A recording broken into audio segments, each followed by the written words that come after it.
सन 97 की बात है। मुंबई शहर। तारीख इस घटना में शामिल किसी भी पात्र को ठीक से याद नहीं होगी। खैर, धर्मेंद्र के घर के दरवाजे पर दो लोग पहुंचे, दुबले पतले, दूध से साफ सफेद कपड़ों में। यही कपड़े आगे जाकर उनकी पहचान बने। इन दोनों लोगों ने प्यार करने वाले शाहरुख के हाथों से लड़की को बिल्डिंग से नीचे फेंकवा दिया था। अक्षय कुमार और उनके दोस्तों को खून के आरोप में फंसा डाला था। अब्बास मुस्तन की ये जोड़ी उस खास दिन धर्मेंद्र से चाय पर गप्पे लड़ाने नहीं पहुंची थी। वो तो उनके बचपन के हीरो थे। अपने हीरो के सामने बैठकर उसकी आंखों में आंखें डालकर उससे बात करने का विचार ही मन में घबराहट पैदा कर देने वाला था। लेकिन उस दिन ये लोग धर्मेंद्र के लिए नहीं पहुंचे थे, उनके बड़े बेटे के लिए भी नहीं, जिसने काथिया के सातों भाइयों को साथ मारने की प्रतिज्ञा ली थी। आज ये आए थे देओल परिवार के राजकुमार के लिए, वो लड़का जो अपने पिता और बड़े भाई की तुलना में अच्छा नाच लेता था। बॉबी देओल सिनेमा में डेब्यू कर चुके थे। बतौर वयस्क पहली फिल्म बरसात ने बॉक्स ऑफिस पर पैसों की बौछार कर डाली थी। दूसरी फिल्म गुप्त एक थ्रिलर थी। फिल्म की कहानी से लेकर उसका संगीत सब आउट ऑफ इंडिया से इंपोर्ट किया गया था। उसी फिल्म के गाने दुनिया हसीनों का मेला के लिए बॉबी इतना नाचे कि उनकी लेदर पैंट पसीने से झमाझम हो गई। अब्बास मुस्तन मसाला थ्रिलर फिल्में बनाने के लिए जाने जाते थे। ये बात अलग है कि उनकी कहानियों की जननी हॉलीवुड फिल्में हुआ करती थी। ये लोग नई फिल्म बनाने जा रहे थे, उसके लिए उन्हें चाहिए थे बॉबी देओल। देओल आवास में दोनों एंटर हुए, बॉबी से मिलने की इच्छा बताई। बॉबी आए, लेकिन लड़खड़ाते हुए। उनकी एक टांग टूटी हुई थी, ये चोट दी थी उन्हें बरसात ने। हुआ ये कि सनी देओल उनकी डेब्यू फिल्म को सुपरवाइज करना चाहते थे। उसी चक्कर में उन्होंने खुद एक साल तक काम नहीं किया। राजकुमार संतोषी बरसात बना रहे थे, शूटिंग पूरी हो गई थी, मगर सनी को कुछ खटक रहा था। उन्हें बॉबी की एंट्री एकदम हीरो माफिक नहीं लग रही थी। भाई सनी के परामर्श पर दो सीन जोड़े गए। पहले सीन में बॉबी को टाइगर से लड़ना था। फिल्म की टीम इटली पहुंची। दूसरे सीन के लिए फिल्म यूनिट आई यूनाइटेड किंगडम के लेक डिस्ट्रिक्ट में। सनी चाहते थे कि उस लोकेशन पर बॉबी के कुछ शॉट्स लिए जाएं, जहां वो घुड़सवारी करते दिखे। बॉबी को घोड़े पर चढ़ा दिया गया। उनका घोड़ा दौड़ रहा था। अचानक से घोड़ा अनियंत्रित हो गया, एक दूसरे घोड़े से जाकर भिड़ गया। भीषण टक्कर हुई। बॉबी धम से जमीन पर आ गिरे। उनके पैर की हड्डी टूट गई।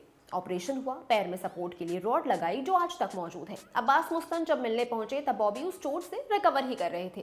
उन्होंने धर्मेंद्र की मौजूदगी में अपनी फिल्म की कहानी सुनाई। बॉबी कहानी सुनकर उत्साहित थे, लेकिन धर्मेंद्र ने सुझाव दिया कि यह फिल्म सनी करे।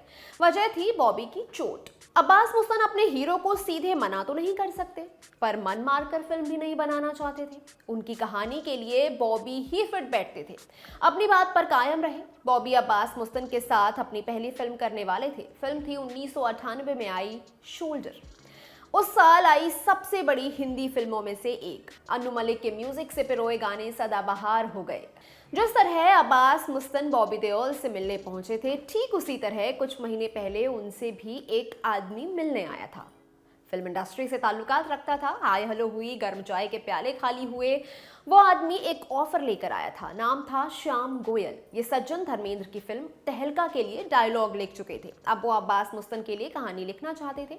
अब्बास ने सिनेस्तान.com के साथ ये किस्सा साझा किया। श्याम ने उन्हें पंजाब की एक घटना बताई।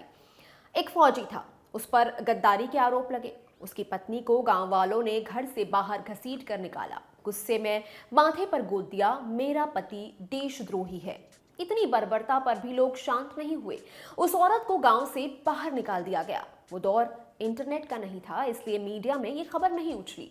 श्याम गोयल ने उस घटना से प्रेरित होकर अपनी कहानी लिखी थी। अब्बास मुस्तन को भी आइडिया जंच गया, मगर उन्होंने अपनी फिल्म को सिर्फ इस एक घटना पर आधारित नहीं किया। साल 1995 में एक विचित्र घटना घटी थी।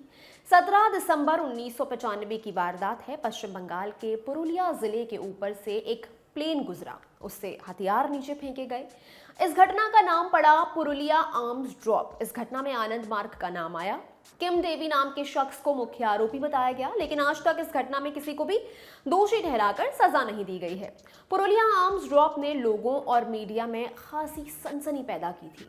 रणबीर कपूर की फिल्म जग्गा जासूस की कहानी पर भी इसका इन्फ्लुएंस नजर आता है। अब्बास मुस्तन ने पंजाब की घटना और पुरुलिया आर्म्स ड्रॉप को एक साथ मिलाया और बनी शोल्डर नाम की फिल्म। फिल्म में हम देखते हैं कि आर्मी से जुड़े कुछ लोग हथियारों की स्मगलिंग करते हैं। पंकज धीर का किरदार भी इसमें शामिल था, मगर उसे अपने साथियों की इस हरकत के बारे में कोई आइडिया नहीं था। वो अवगत होने पर विरोध जताता है, बदले में उसे मार डाला जाता है। ऊपर से उसे देशद्रोही घोषित कर दिया जाता है कि ये दुश्मनों को हथियार सप्लाई कर रहा था। राखी ने उनकी पत्नी का किरदार निभाया। उनके माथे पर भीड़ लिख देती है, मेरा पति देशद्रोही है। उनका बेटा बने बॉबी आगे अपने पिता का बदला लेते हैं। अब्बास मुस्तन मानते हैं कि ये उनकी पहली ओरिजिनल हिंदी फिल्म थी, ऐसी फिल्म जिसकी कहानी किसी हॉलीवुड फिल्म से नहीं उठाई गई। हालांकि 1976 में आई बारूद नाम की फिल्म को लोग सोल्जर की प्रेरणा बताते हैं। सचिन भौमिक ने बारूद का स्क्रीन प्ले कागज पर उतारा था। उन्होंने ही श्याम गोयल के साथ मिलकर सोल्जर का स्क्रीन प्ले लिखा था। 14 फरवरी को नेटफ्लिक्स पर द रोमांटिक्स नाम की डॉक्यू सीरीज रिलीज हुई। ये सीरीज यश चोपड़ा के सिनेमा और उनकी लेगेसी को सेलिब्रेट करती है। हम स्विट्जरलैंड का जिक्र सुनते हैं, कैसे यश चोपड़ा की फिल्मों ने उस देश के टूरिज्म को बूस्ट देने का काम किया। उतना तो नहीं, मगर ठीक उसी तरह सोल्जर ने ये काम ऑस्ट्रेलिया के लिए किया। फिल्म का एक बड़ा हिस्सा वहां शूट हुआ था, दूसरा बड़ा चंक शूट हुआ राजस्थान में। फिल्म का क्लाइमैक्स शूट होना था बीकानेर के रेगिस्तान में। ड्रामेटिक इफेक्ट देने के लिए अब्बास मुस्तन चाहते थे कि रेत सर सर कर उड़े। मौसम तो उनके हाथ में था नहीं, इसलिए ऐसा करने के लिए पंखों का इस्तेमाल करने का फैसला लिया गया। मुंबई से बड़े बड़े पंखे बीकानेर ले जाए गए, सेट लग गया। पंखे तैयार थे, लेकिन राजस्थान की मोटी रेत को हवा में नहीं ले जा सके। अब्बास मुस्तन की पूरी प्लानिंग चौपट हो गई। उस दिन की शूटिंग का कोई हासिल नहीं निकला। फिल्म के हीरो बॉबी अभी सेट पर नहीं आए थे। जिस वक्त अब्बास मुस्तन रेत से स्ट्रगल कर रहे थे, उस समय बॉबी दिल्ली में थे, बीकानेर आने की तैयारी कर रहे थे। अगले दिन वो बीकानेर आए, किसी बस या गाड़ी से नहीं बल्कि हेलीकॉप्टर से। उनका हेलीकॉप्टर हवा में धूल के गुबार बनाते हुए जमीन पर आ टिका। बॉबी का आना था और अब्बास मुस्तन की मुसीबत का हल मिल गया था। धूल उड़ाने के लिए हेलीकॉप्टर का इस्तेमाल किया गया। प्रोड्यूसर रमेश तौरानी को मनाया गया, एक दिन का ब्रेक लिया, नए सिरे से पूरी प्लानिंग की। शूटिंग के दिन हेलीकॉप्टर अपने पंखे फड़फड़ाने लगा। ये सुनने में आसान लगे, लेकिन यहाँ एक बड़ा कैच था। हेलीकॉप्टर की ऊंचाई ज्यादा नहीं रखी गई, बस वो इतनी ही हाइट पर उड़ता कि कैमरा के फ्रेम में ना आए। अब्बास मुस्तन जैसी फिल्म बनाने के लिए निकले थे, वो बन चुकी थी। उनकी मेहनत को जनता ने खूब पसंद किया।